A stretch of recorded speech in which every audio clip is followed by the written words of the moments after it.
starting I that started. recording button? Okay, you're good. Thank you. Good evening, my fellow Rotarians, friends, and guests. Welcome to Rotary E Club of North Texas on this lovely Tuesday evening, February 25th. The sun is shining in North Texas. It was cold all last week, so I'm feeling good and ready to get started. So thank you guys for joining us. Mr. Chris, could you please lead us in the Pledge of Allegiance? That's Chris. That's Chris. Yes, I can. I pledge allegiance to the flag United of States the United America and to the republic for which it stands, one nation, under God, indivisible, with liberty and justice for all. Okay. Thank you. Miss Carlissa, would you feel comfortable leading us in our opening invocation? Sure.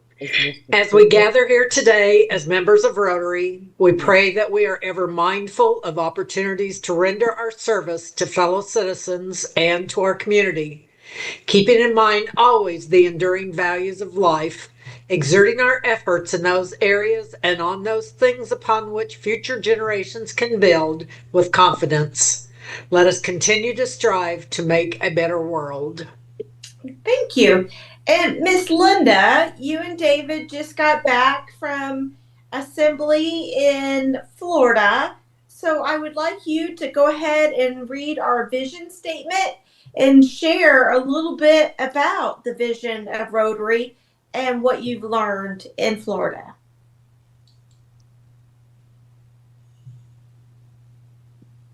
They're muted. They're muted. Oh, they're muted. Miss Linda, you're muted. You need to come on. David's been looking for that button. Now he found it. Okay, there we go. You'll go back. Yes, ma'am. Sorry. Okay. Together we see a world where people unite and take action to create lasting change across the globe, in our communities and in ourselves. And thank you. So if you would just share a little bit about what you went to in Florida for Rotary International. Okay, we went to the International Assembly. It's where all the governors elect from around the world comes. There's like 534, and we represent about almost 200 countries. We represent more countries than the United Nations. And so we had that, and I got to meet some friends from my friends from England, Australia, all over the place that we met from year to year. And, I got my friend from England brought me my golden syrup so I can make some more of the Australian cookies that I make for y'all sometimes. And the president is Mario Camarga, but there's a lot of names in between. And his message is unite for good. Now, if that's going to be the message for the next 3 years, I don't know if the other people will have it too. The next one will be from South Korea, and I don't know how that will work, but it's not really a theme anymore. And so, but this is where they go to get trained. They have all these different facilitators and everything from around the world. It's done in different languages, so you wear headsets and you can listen to them in other languages. So it's all very good. You get to meet a lot of people. They have a cultural exchange, and I got a bunch of stuff. So next time we're together, I'll bring it, and y'all can pick out what you want. And but it's every year we get to go, and only the past district governors and their guests can come to this, since we're not DGEs. So it's really nice. All right. So what is one key takeaway that we can do in our club to help Rotary International accomplish their mission and vision statement? Of course, they're always looking for new members. And also the eradication of polio. We've had, last year, we had 99 cases, whereas the year before we only had like 20 cases. So right around Afghanistan and Pakistan, they're getting more cases. And it's a matter that the Taliban does not let the vaccinators in. They've had officers, law enforcement go with them, and they'll kill the law enforcement too. So anyway, it's just a challenge, and all these people are working, trying to get the vaccine to everybody. They went into Gaza and got almost all of those people vaccinated, but it's Pakistan is our big problem. So basically, it's supporting the foundation, the polio, and membership. So, like I said, we all have to unite. Good. Thank you so much, you guys, for sharing your trip and your experience and your leadership advice from Rotary International. I heard Congo in the news this week, and it just made me think about, all the steps that we've taken as Rotarians to eradicate polio in Africa, which is such a large country, that we're just down to 2 left. We really are this close. We just have to continue towards that path to eradicate polio. Texas. We've seen a big spout of measles recently here in Texas, so it can certainly happen. Thank you. The international theme for February is peace.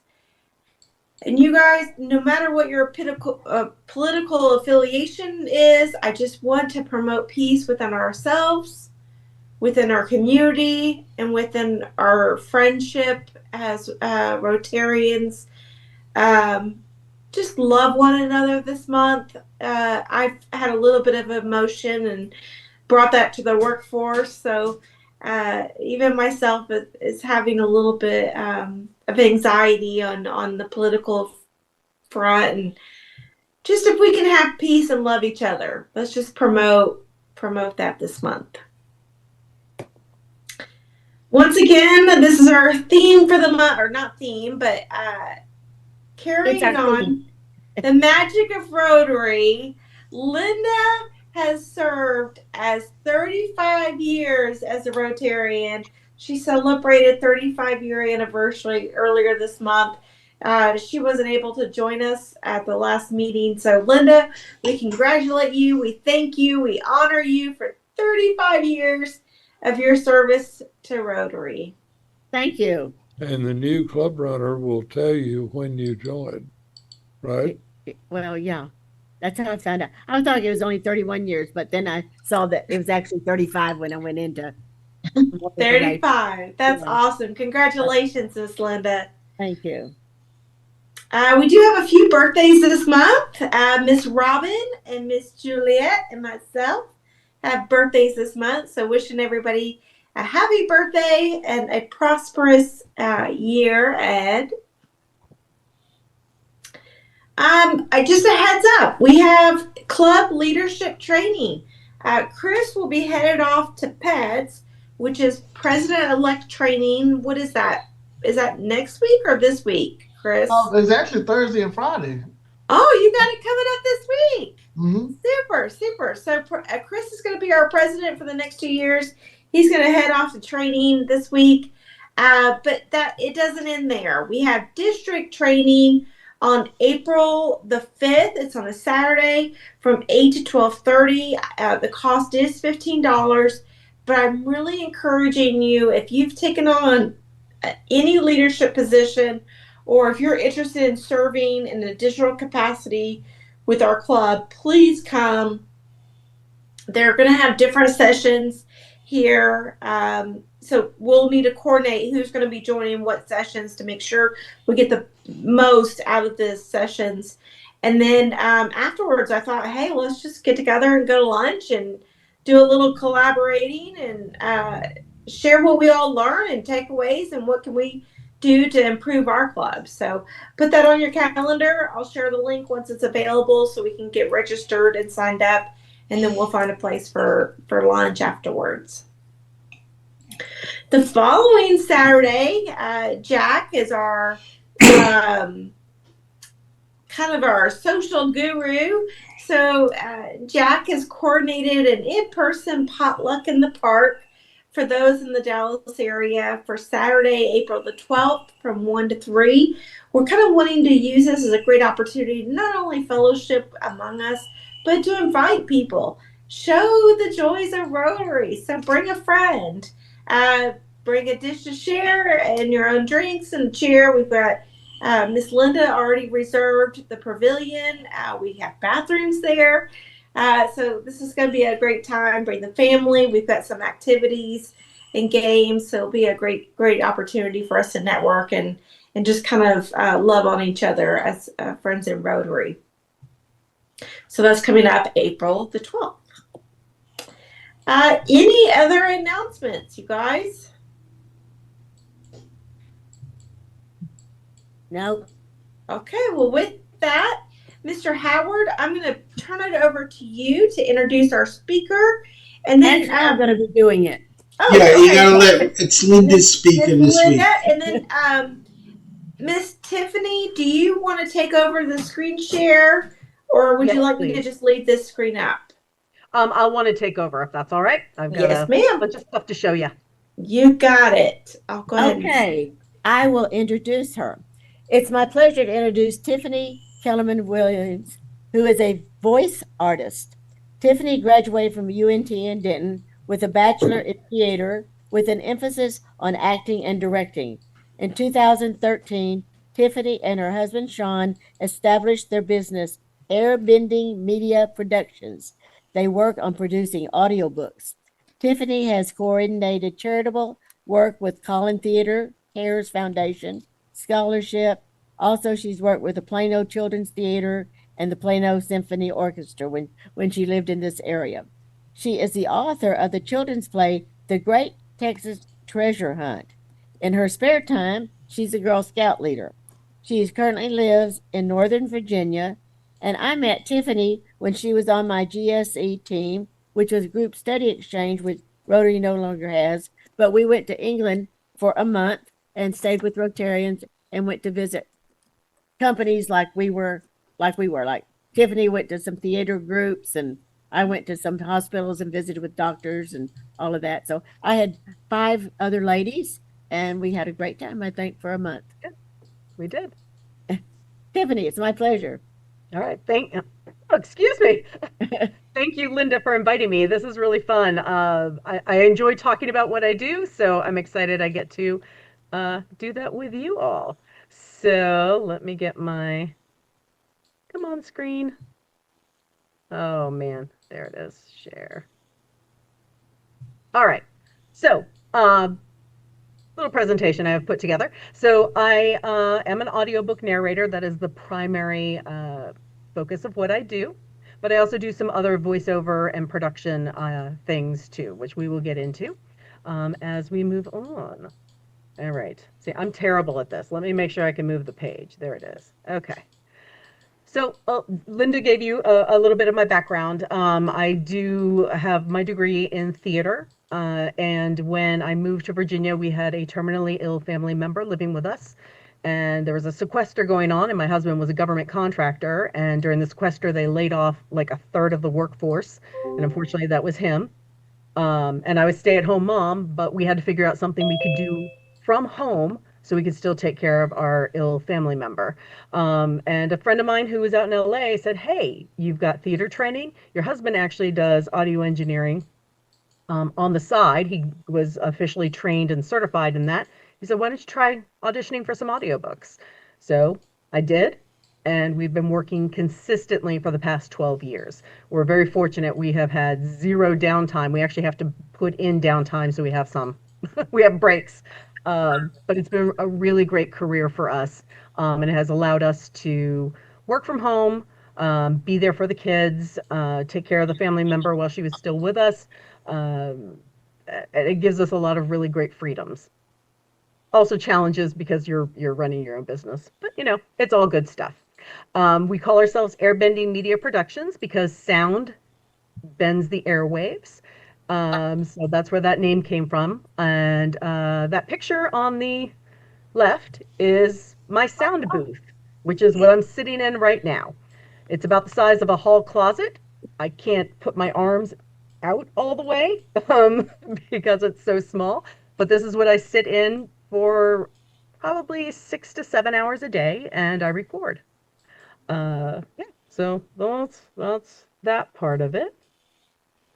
For those of you who don't know, an audiobook is a recording of the text of an actual book. It's spoken audio. And it was originally started to help people who were blind or had trouble seeing so that they could enjoy literature too. But it has expanded, and now everybody can listen to audiobooks. Hopefully you all listen to audiobooks. It's a great way to get in some literature when you're too busy to actually sit and read a book. I listen to audiobooks at night. I listen when I cook. I listen when I'm folding laundry. It's just something that I can keep on when we're on long car trips. It's a great, great, great thing to have. Voiceover is the unseen narrator who is speaking, and it's also the invisible. It's the character that you see, but it's the voice in their head that you'll hear the narration from. That's usually what they consider voiceover to be. Uh, and it's can be many other things too, and I'll show you that in just a few minutes. Audio engineer, that's what my husband does. I always like to highlight that because they tend to be the behind the scenes tech people. They basically take the raw audio of whatever we've recorded and they go through and edit it so that it's paced correctly, and that there is not weird sounds and they're proofing as they're listening to whatever we recorded. And if we've done something wrong, they mark it so we can do pickups and re-record whatever line was incorrect. And it's a lot of work that goes on behind the scenes, and there's a lot of artistic methods to that too, where again the pacing of a book, depending on the genre, can be very, very different. So a really good audio engineer understands that and can make the books flow as they need to, so that you, the listener, can enjoy them. Types of voiceover work, it's everywhere. So, and we've all been exposed to every single one of these things in here. A friend of mine, she actually put toys on there because every kid's toy, especially the little kids' toys, they all make sounds. Like they're teddy bears or they're unicorns or whatever they are. A friend of mine, her real speaking voice is like this. She makes a living doing the voices for toys. And she makes six figures doing the voices for toys for like like Fisher Price and things like that. But that is an actual job, and it's pretty cool. I have another friend who does the looping, the ADR, and that's the people like in the background of a film where they need like voices in the background, the crowd scenes, or people yelling, "Oh my gosh, what's going on?" That type of stuff. Makes a living doing that. It's pretty exciting. I've been fortunate to do a number of radio commercials. In fact, I did one for the Florida Aquarium before the pandemic where I played a mom, a teen girl, a little boy about 8 years old, and a little girl about 6 years old. They all had like one little line, and I got to be the voice, and they loved the commercial so much they actually picked it up for another year, which was really nice because I got paid for that again. And I have a ton of friends who do anime, and I would love if you know people who are interested in voiceover in the Dallas area. Crunchyroll does a lot of the anime, and Funimation specifically. They have a recording house in Dallas, so there's a lot of work there. Audiobook genres, again, any book genre there's an audiobook genre. So this just barely cracks the surface on how many different audiobook types there are out there. So there's something for everyone. And in many, many, many, many, many languages, which is really, really great. So I'm going to talk a little bit about the performance part of this. I'm very fortunate, again, I had a theater training background, and I worked in theater, on stage, backstage, everything. I direct. All those skills I was able to transfer into audiobooks. So when my friend suggested this, it was a really wonderful transition. The main thing I had to learn or relearn is knowing my voice, because I used to be on stage, and when you're on stage, you have to project and be loud. You can't do that. I have to talk into this. And this is similar to talking into one person's, you're having a conversation with somebody really close to you. So you can't yell and project. But that was something I had to relearn. Or I had to learn because I was so used to being big, I was blowing out the mic. So I had to learn to be quiet. And it actually saves your voice. Knowing your space, again, on stage, you have lots of room. And here, again, this is as big as it gets. So I don't have a lot of room. I know my body, how long can I stay sitting to do narration and how to get up and get breaks. I know some colleagues of mine, they stand when they record, which is great when you're doing radio or small little bits. I find standing for 7 hours in a booth to record an audiobook a little bit too much, so I sit. Um, and then also knowing your limits. What can your voice do? Like my friend who does those toys, there's no way I could do a whole book like this, right? That's too. The tension that creates in my jaw and my throat is too much. So if an audition came up for a book and the lead was like a 6-year-old little girl, I wouldn't do it. If it's a small character within the book, yes, but not as the main character because I know I would not be able to sustain that without damaging my vocal cords. And this is what's making me money is my voice. Um, with the performances, generally, you can see there's my notes right there for a book I did several years ago. I read every script that I get and I make notes on every character that is introduced, their physical attributes, any voice notes, any personality traits, because that informs how I will decide to do their voices. So I always do that in pen, but then in pencil, I'll start writing notes when I'm getting ready to record on how I want the voice to sound. And then if I need to make modifications, I can. Because sometimes I'll think this is how I want to do the voice. And once I get to it, I'm like, it's not working, and I'll try something else. But generally, I'm the only narrator. So I do every single character in the book, male, female, young, old, accents, foreign language, animals. I've played dragons. I'm in the second trilogy of Dragon Riders, a series on dragon riders. And so I get to be a dragon, which is really kind of cool. So, and I've been dragons in other books too, and each author has their own take on what a dragon would sound like. So it's interesting to adapt my voice to sound more reptilian versus more sing-songy and breathy, and going with what each of those directors want, or excuse me, those writers are wanting for those characters. Um, Sometimes I do what is called dual narration. So a lot of books are written in two points of view. So it'll alternate chapters with the female point of view versus the male point of view. Um, or maybe it's two separate women or two separate men. So I'll do my chapters, but still all the voices in it. And then the other person will do their chapters with all the voices. And we have to communicate on how we're doing the voices. So they are similar. We'll never have exact matching voices, but we can have the same tone, we can have the same speed, we can have the same musicality, so that even though it is two different people narrating, they will still sound like continuous characters, no matter what chapter you're looking at. And then duet narration is when one narrator does all the male lines and one does all the female lines, and then they have to cut and paste everybody in. That would also be the same for a full cast narration. I've only done one of those, and we all recorded separately, and then the audio engineer had to put all of our voices into place. And there were 7 of us all together. So that was a lot of work. But the producer could not hire all of us to fly to Ohio and record in a studio together. So we all had to do it separately, and we just sent notes on how we were doing the characters. And it came out pretty good, but it was a lot of work for that engineer. Hope he got paid well. Oops, I keep grabbing the mouse, and I'm not on that. A lot of people ask me, can you make money doing this?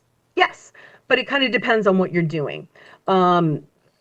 Audiobooks and most voiceover work is just contract. You're not generally hired to be the voice of everything forever and ever and ever. So you're hired on a per job basis. So it's great when you have a relationship with for an audio book specifically, having a really good relationship with an author, and you become the voice of that author.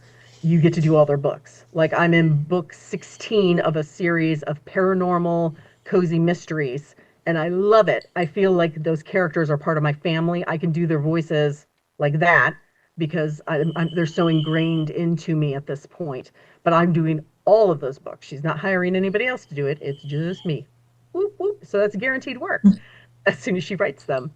Um, Payments generally for audiobooks are royalty share, where you get 20% of all the audiobook sales, which can be great if it's a big seller like maybe Harry Potter or the Wicked book. That audiobook, as soon as the movie came out, it skyrocketed in sales. Um, so if you're a royalty share on that, you're going to get a lot of money.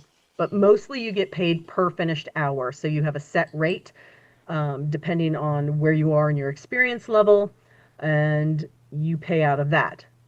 But with all of that, you then, as I put in this example, if I'm charging $280 per finished hour of a book, which, by the way, when you listen to an audiobook, for that 1 hour you listen to, it took 6 hours to produce it.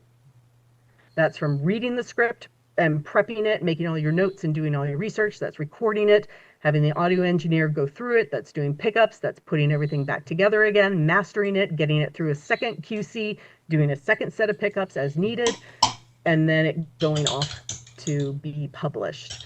So it's a lot of work for a little bit amount of money.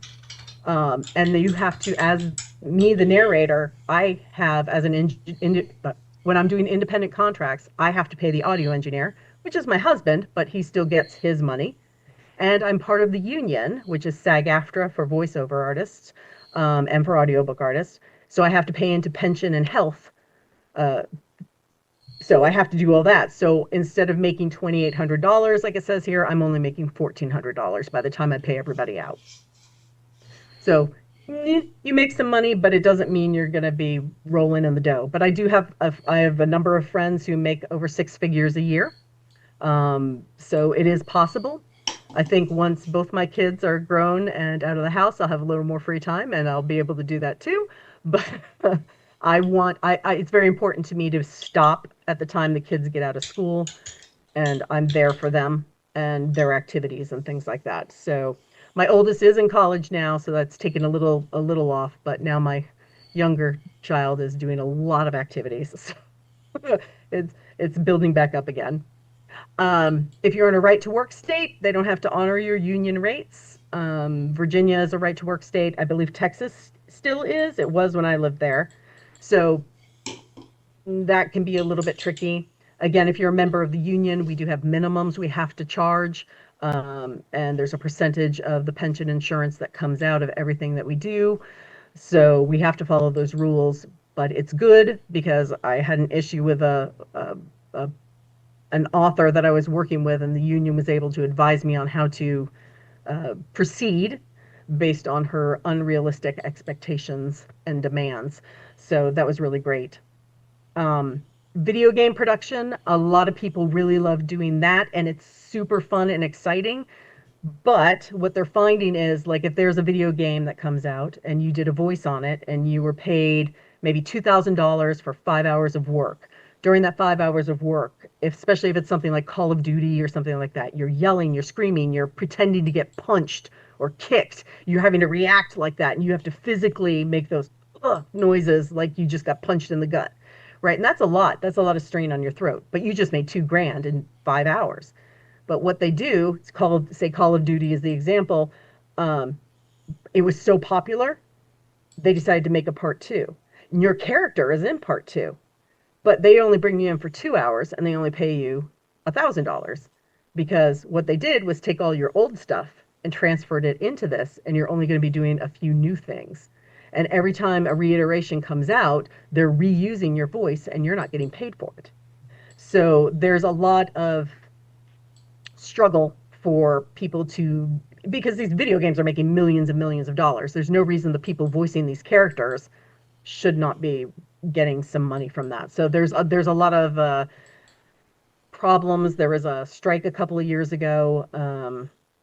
I know there's probably another one coming.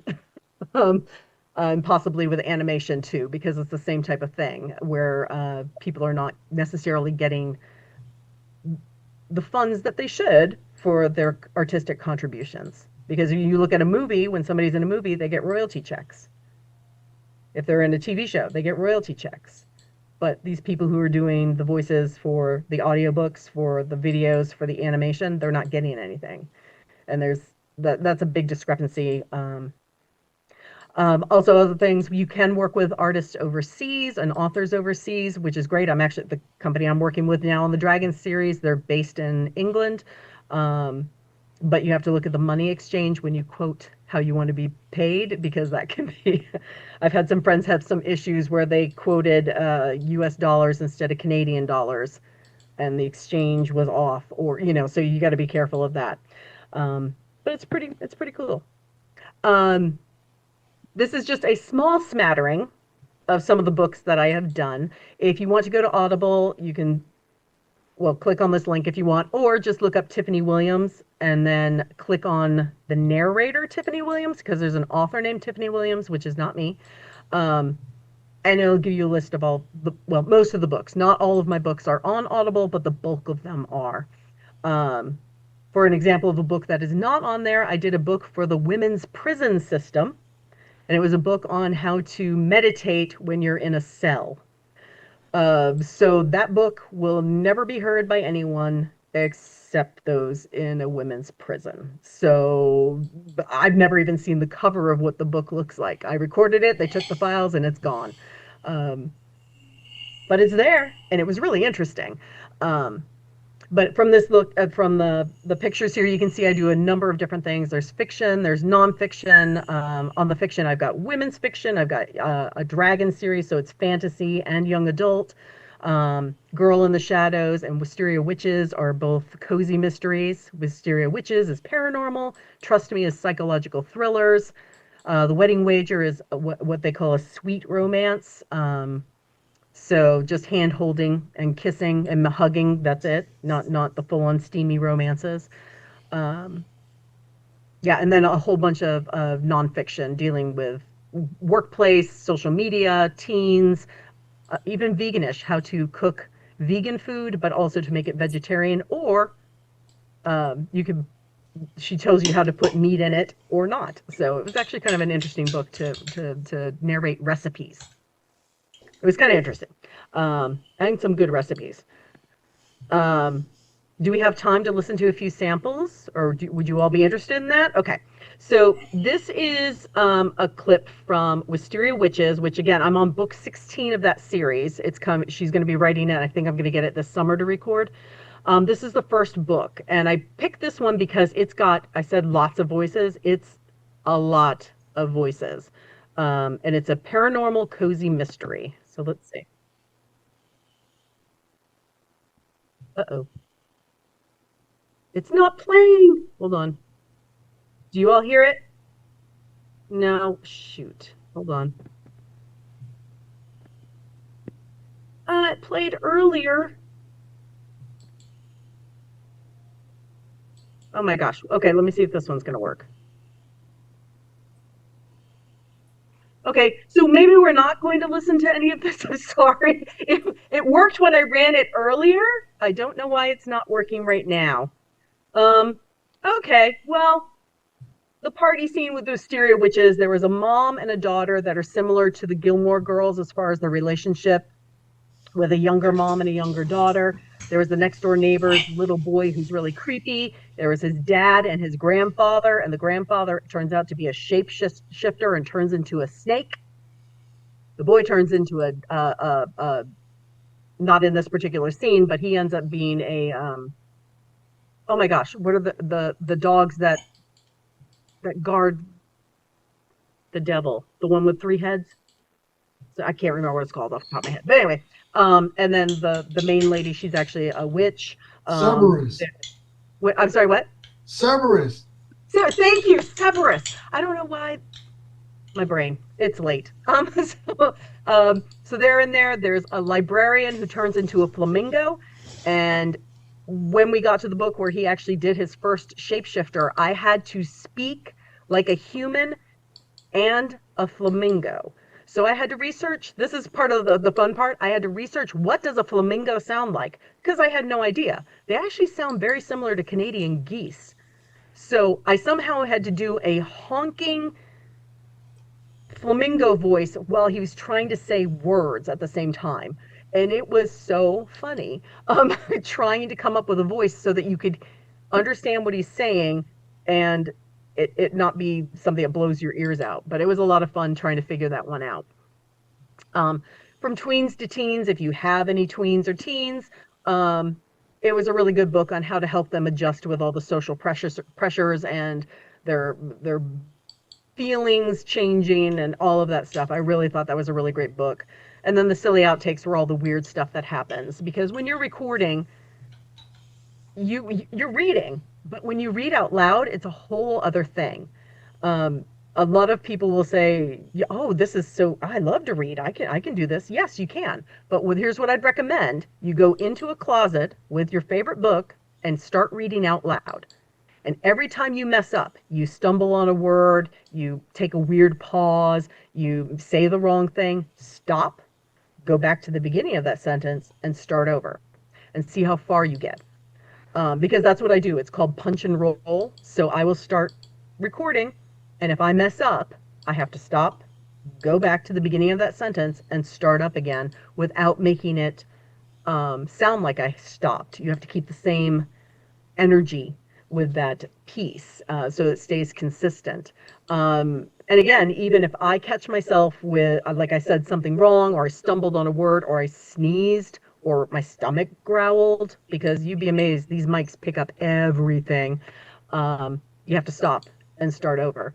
But the editor will find some things where maybe I didn't realize there was a noise underneath it, or I didn't realize I'd switched the words around, or I said a instead of the. Just little things. So it's funny. And one of the outtakes, I'll just do this one. The character was describing her 480 square foot room that she got, or apartment that she got, with a small kitchen. And instead of kitchen, I said chicken. What? She has a small chicken. I don't even know where chicken, but whatever. So sometimes your brain puts in words that are not really there. But it's fun, and it makes it interesting when things like that happen. Oops. Okay, this is not moving forward. Okay, there we go. Follow up. This is the website's Tiffany Williams VO, or airbendingmediaproductions.com. I'm on Facebook, and I'm also on Instagram. My Twitter account, I have it, but I haven't used it in a long time, so I just kind of leave that off. And again, going on to Audible, you'll see a whole bunch of my titles there. And it's a good time. So yeah, so that's me. And I will stop sharing, which, oh gosh, how do I stop sharing? Maybe, oh, stop share right there. And then if you all have questions, I am happy to answer anything. Hey, I do have a couple questions, if you don't mind. First question was, do you ever get to meet the author? Do you ever collaborate with them, kind of have their vision and what they see for the voices? Sometimes, but it's rare. A lot of this work is done remotely. So there are websites you can go to that you audition, like an author will post a piece and you'll audition for it, and they may select you, or they may say, hey, I have some questions for you, and you can start a dialogue that way. Sometimes it is, and this happened luckily very early on in my career. I had done a book for someone and then auditioned for another author, and it turns out they were friends. And she's like, oh, I can't decide. Have you ever heard of either of these two narrators? And she said, oh, Tiffany, I just did a book with her. She's great. I ended up getting it, and it was an 11-book series. That's not So I ended up, so that came to me. So having a good relationship is great. I have gone to a few conventions where I have met some of the authors. One actually came to the DC area. It's called a Polycon, which mostly is romance writers, and she needed someone to help her on her booth table. So I actually got to meet her in person, and that was fantastic. And then there's a conference for people in the audiobook publishing industry where I meet some of the producers who have hired me, because there are production houses like the big 5 publishers, and there's also smaller publishers who produce their own books, and they'll hire me too. I will say the bulk of my work is with independent authors. I find it's really nice because I can develop a relationship with them, even if it's just through email. A couple I've talked to on the phone, The one that the Wisteria Witches series, the author lives on Bring it on down. Vancouver Island, and she's actually invited my whole family to come and stay out there because she's got a guest house that her dad comes to and stays at. She's like, "Oh, I usually have a couple of months free. You can come and stay up here for free." I'm like, "Whoa!" So we're looking to do that next year, so I'll get to meet her finally. So yes, but not often. All right. My other question is, how has AI impacted your industry? Okay, so it's an ongoing thing. AI as a tool, what was developed to especially help people who maybe did not have the means to communicate verbally, and that's a fantastic thing. Think like Stephen Hawkins, with the advancement of AI, what he could have sounded like beyond that kind of more robotic voice. It's a great, great, great tool for many, many, many things. What we are finding with AI, some of us are losing work. There is an author I worked with for a long time, and I had done 10 books with her, and she took a break because her husband was having some medical issues and she couldn't afford to hire me.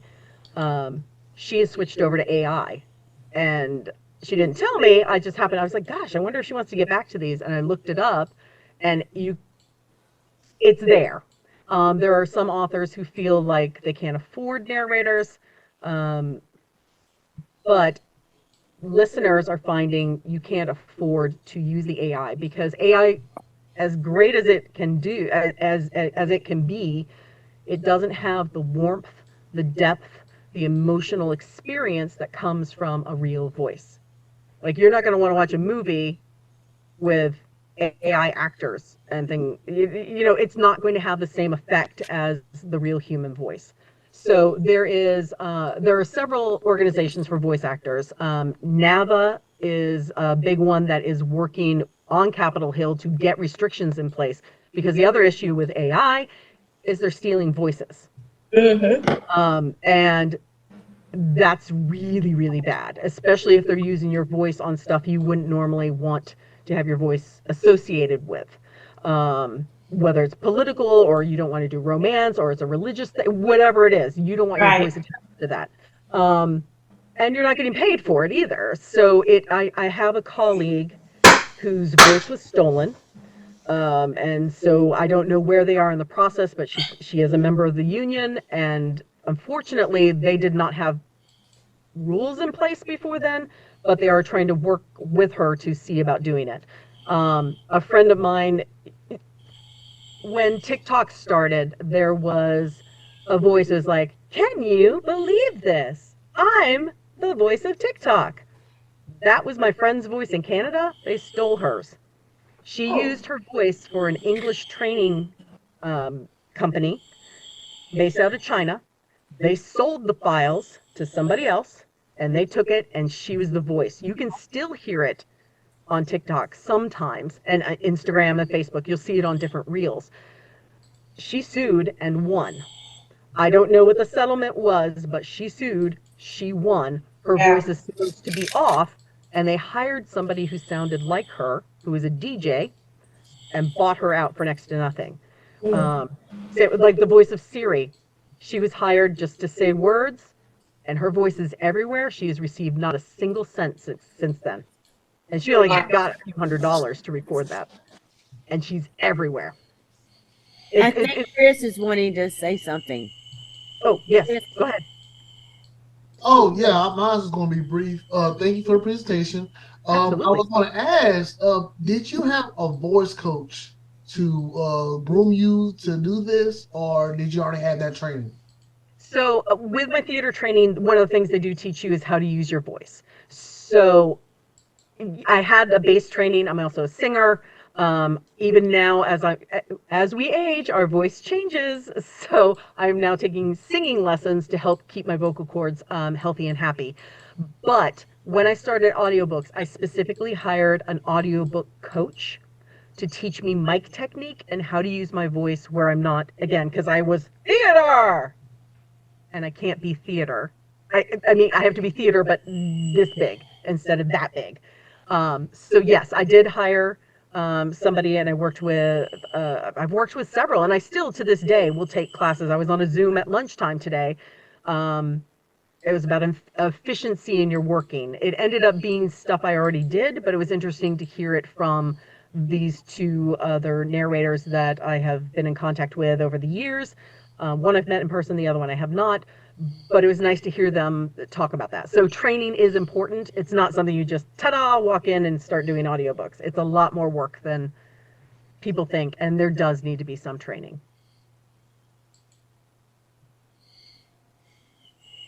Any other questions? Yeah.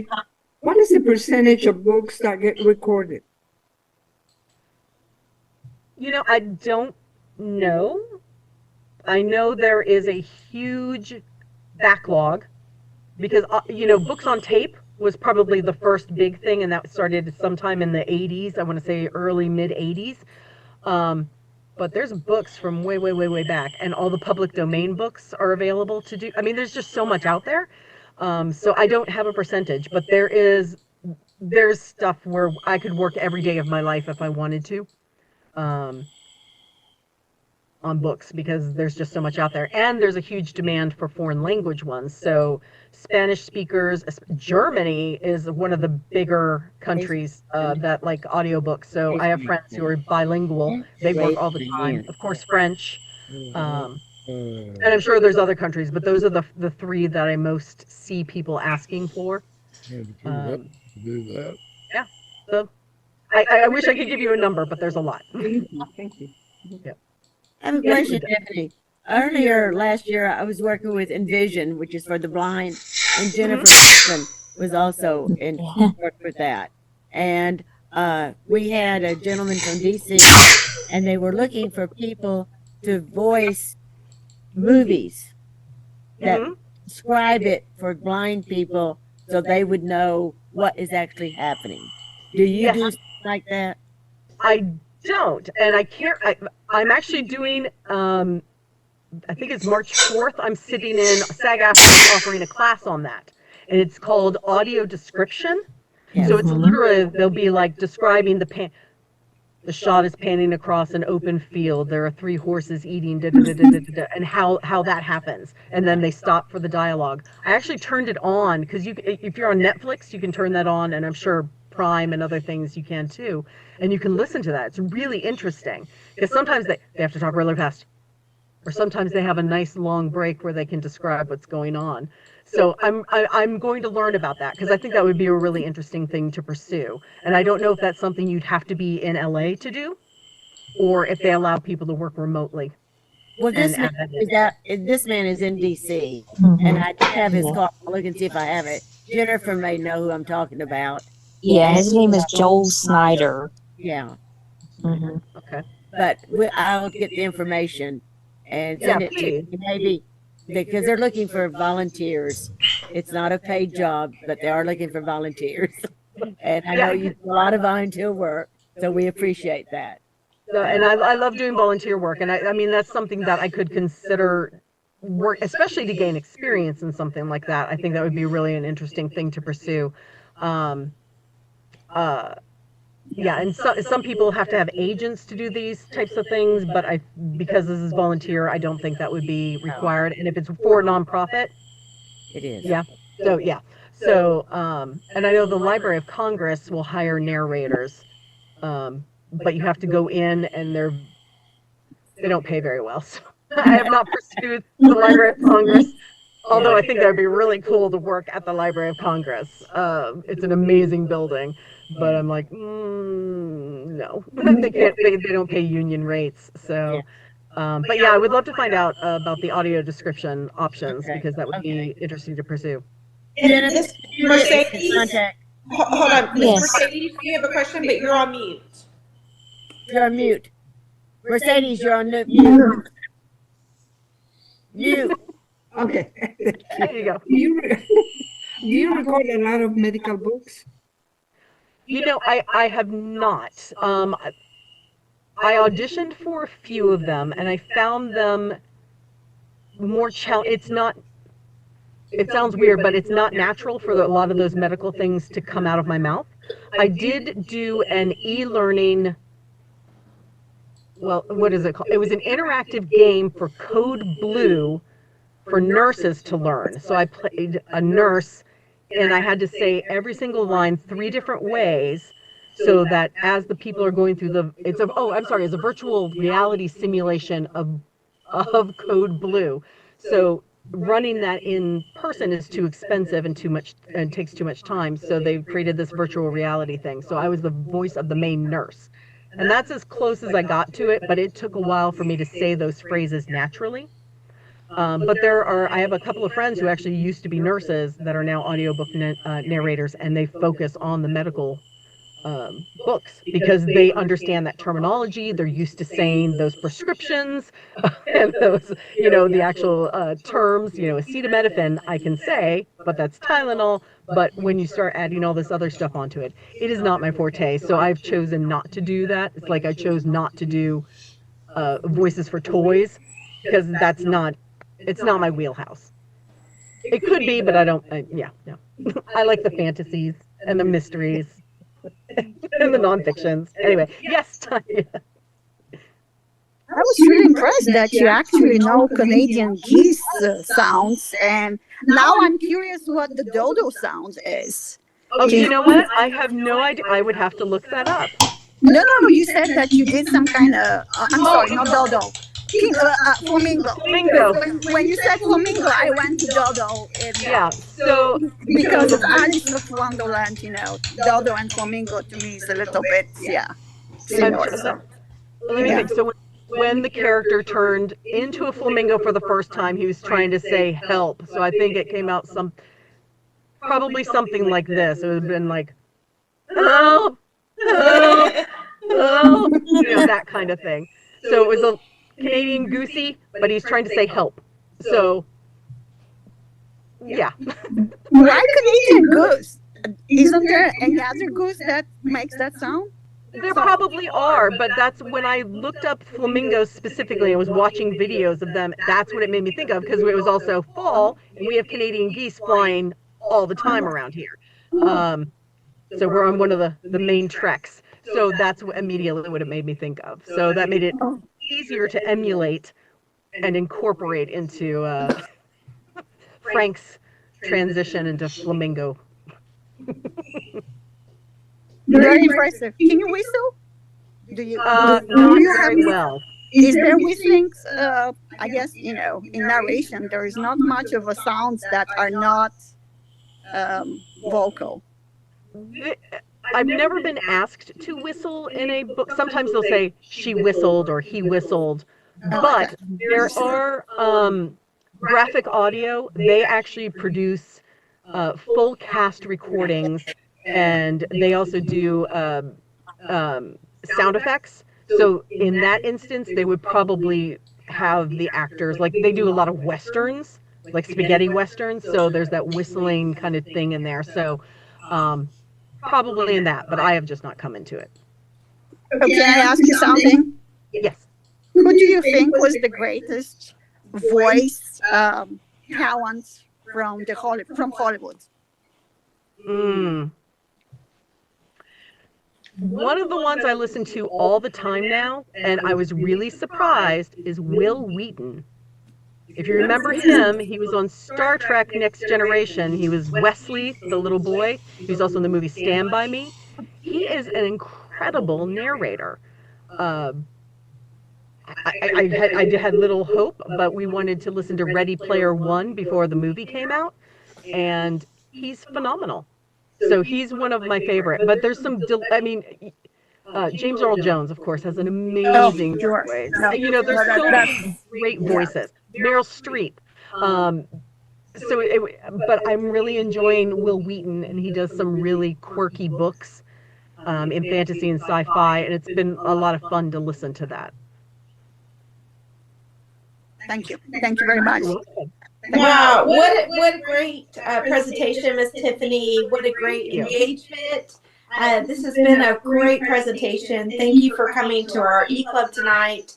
We appreciate your time. Thank you so much. We are at time, so let's go ahead and close with the four-way test. So please join me in stating the four-way test of the things we think, say, or do. First, Is it the true? Is it the truth? Second. Is it Is it fair fair to to all all concerned? concerned? all concerned. Third. Will it Will it build build goodwill goodwill and and better better friendships? Relationships. Friendship. Fourth. Will it Will it be be beneficial to all to all concerned? concerned? And fifth. Will it Will be it be fun? fun? Awesome. Thank you guys for a great engaging evening. Thank you again, Miss Tiffany, for your time. I hope you guys have a great week, and we'll see you next time in 2 weeks in March. Cheers. Good night, everyone. Bye. Bye.